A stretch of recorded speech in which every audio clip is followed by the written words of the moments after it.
Bismillahirrahmanirrahim. Assalamualaikum warahmatullahi wabarakatuh.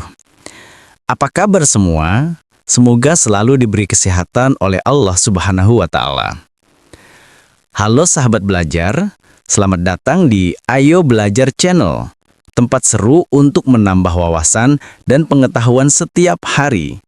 Yuk kita jelajahi berbagai materi menarik dengan cara yang mudah, asik, dan menyenangkan bersama kami.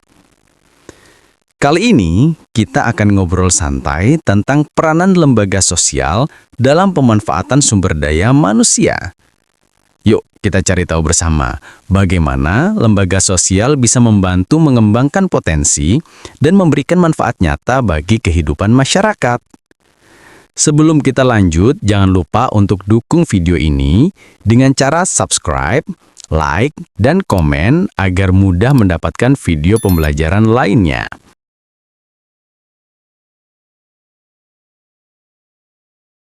Jangan lupa teman-teman, di video selanjutnya kita telah membahas materi tentang sumber daya alam dan sumber daya manusia. Untuk mengulang materi sebelumnya, dapat dilihat pada playlist materi IPS kelas 8, Kurikulum Merdeka, pada laman YouTube Ayo Belajar Channel.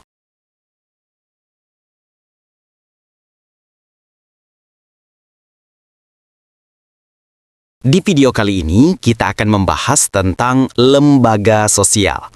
Yuk teman-teman, peserta didik dan sahabat guru sekalian, simak video ini sampai selesai agar mendapatkan pemahaman yang lengkap.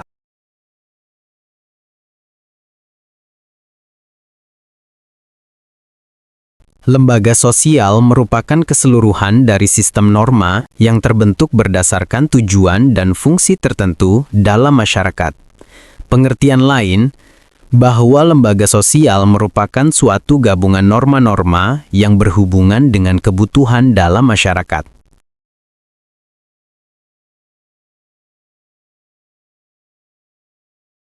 Lembaga sosial terbentuk berawal dari kebutuhan masyarakat akan keteraturan kehidupan bersama yang dianggap penting dalam hidup bermasyarakat, sehingga timbul aturan-aturan yang disebut dengan norma kemasyarakatan.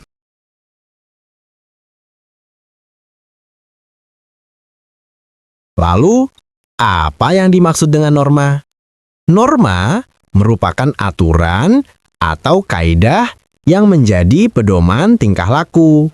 Norma memberitahu kalau perilaku kita itu benar atau salah.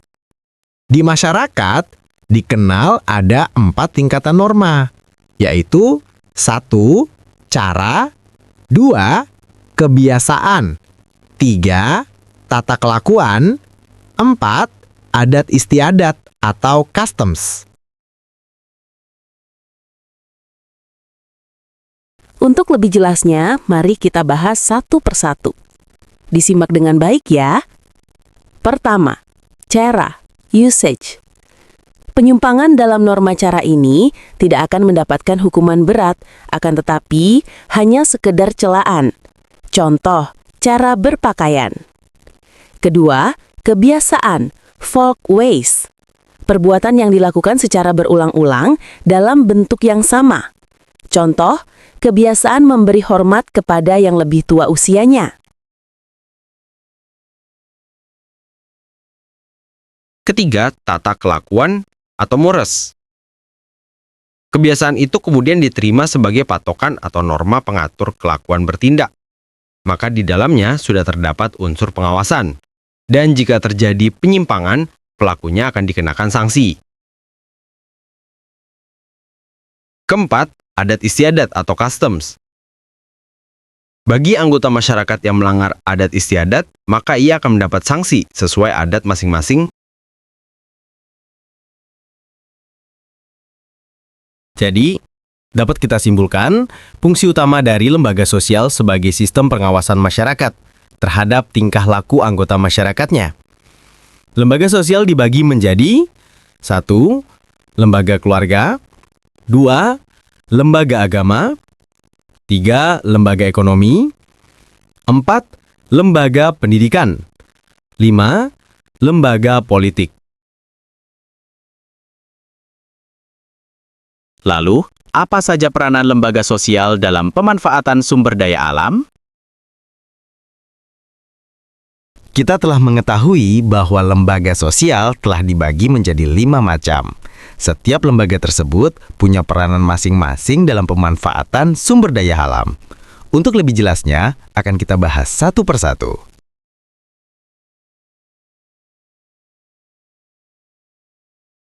Lembaga pertama adalah lembaga keluarga. Lembaga keluarga berperan penting untuk membentuk kepribadian individu agar dapat memanfaatkan sumber daya alam dengan baik dan benar. Apabila semua anggota sudah mampu untuk beradaptasi dalam memanfaatkan sumber daya alam dengan baik dan benar, maka kehidupan masyarakat akan tercipta menjadi kehidupan yang tenang, aman, dan tentram. Karena keluarga merupakan lembaga pertama yang membentuk kepribadian individu sendiri.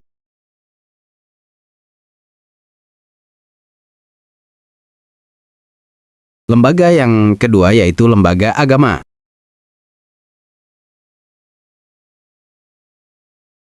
Lembaga agama berperan dalam pemanfaatan sumber daya alam dengan cara menyeimbangkan kehidupan manusia antara dunia dan akhirat. Pendidikan agama menuntun individu untuk berperilaku baik terhadap sesama manusia, makhluk hidup lain, dan lingkungan alam di sekitarnya.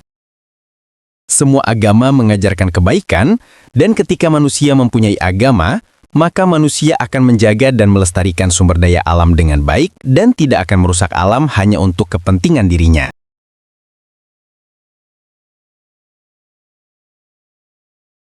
Lembaga ketiga, lembaga ekonomi. Peranan lembaga ekonomi dalam pemanfaatan sumber daya alam, yaitu menjaga keseimbangan dalam memanfaatkan sumber daya alam. Aturan-aturan dibuat sedemikian rupa sehingga para pelaku produksi dapat memanfaatkan ketersediaan sumber daya alam secara efektif dan efisien.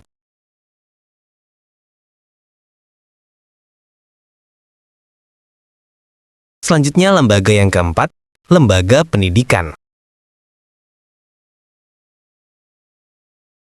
Peranan lembaga pendidikan dalam pemanfaatan sumber daya alam, yaitu memberikan kesadaran menjaga dan melestarikan alam melalui pendidikan dalam memanfaatkan sumber daya alam.